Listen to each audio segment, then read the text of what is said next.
Alright, hey, Warman here.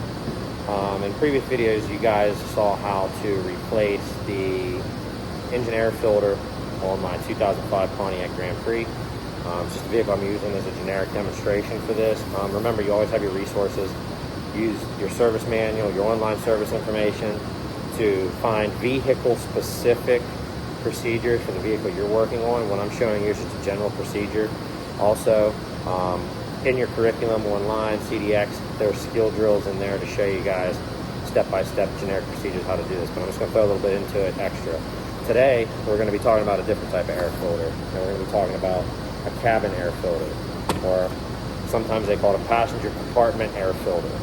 The most common industry term is going to be a cabin air filter, and that is basically the filter that filters the air coming in from the outside to go through your heating and air conditioning system. Not every vehicle has them. Every late model vehicle is going to have some sort of a cabin air filter, but older vehicles may not. So if you're working on something that's mid-2000s and older, it may or may not have a filter. So you need to look up in your service manual to determine if it does have a replaceable cabin filter, right?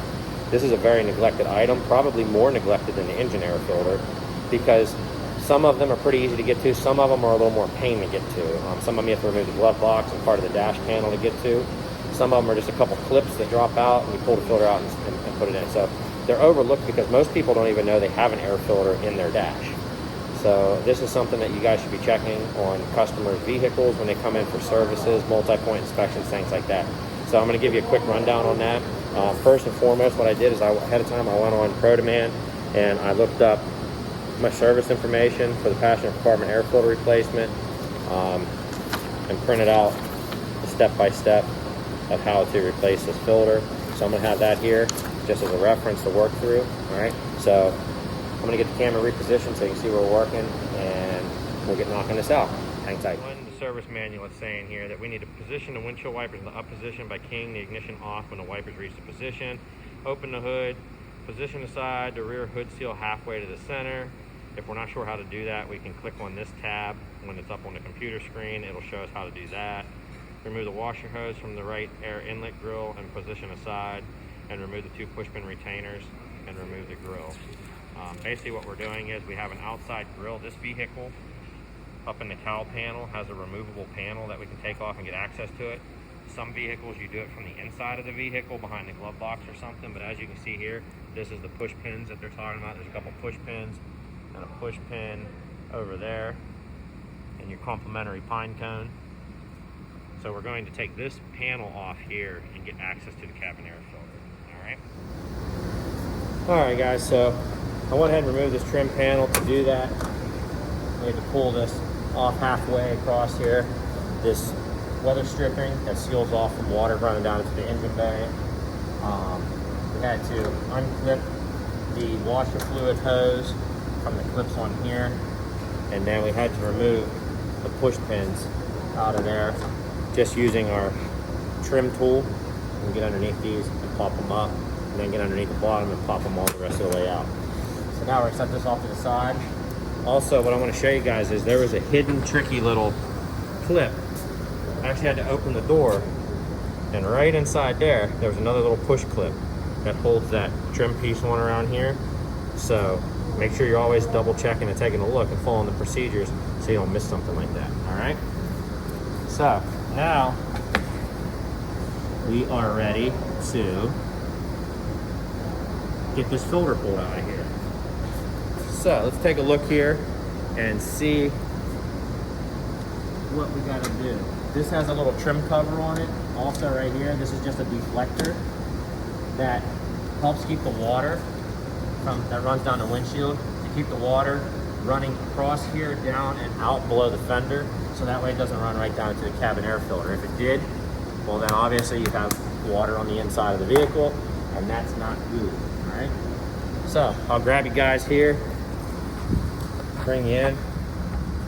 There's the cabin air filter. They put a nice little tab on it for you.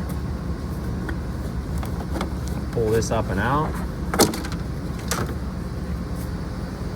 There it is. And as you can see, I replace these periodically, but as you can see, it's still pretty nasty. So once again, I check these pretty much about every other oil change just to see what they look like. There's a maintenance schedule that you would look up in your service manual for every vehicle, what they recommend to change it. It's something good. This one's pretty easy to get to. It only took a couple minutes to get access to it. So I try to check it regularly, like I said, about every other oil change, and try to replace it when needed. This one obviously needs it a lot sooner than others because you can see I park under pine trees.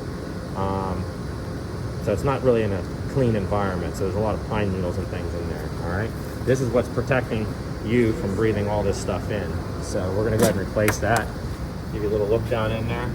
There's actually your blower motor inside the vehicle that pushes the air around. So you can see that that's your first defense between all the outside elements and the inside air compartment, all right? So just like the air filter, we're gonna come in here and make sure that I don't have any dust and dirt in here, any nests or anything built in here. We'll get that all cleaned out before we put the new filter in, okay? Once again, if you're not too sure if it needs replacement, obviously, that's a good sign that this one does. We can just visually see that it's pretty bad. Look in there. But you can also do, as I stated before in the air filter video, you can take a flashlight and hold a light between it. You can hold it up to a light so you can see light through it. That method, we can't see anything through it. So just like the engine air filter, this guy right here, garbage, all right? All right, so we're gonna go ahead and open up our new air filter, cabin air filter. Take it out of the wrapper.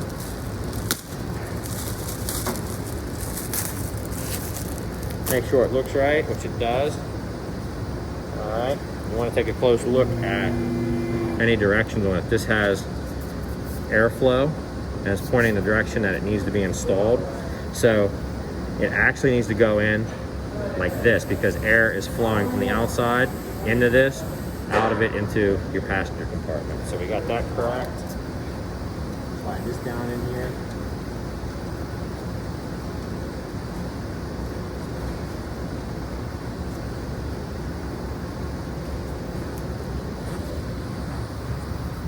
And we have it tucked back in its little home, nice and neat, all right? So now we're just gonna go ahead and reassemble everything and go inside, turn the blower motor on, and just make sure everything seems okay, all right? So hang tight while we reinstall all of this.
just like that, all done.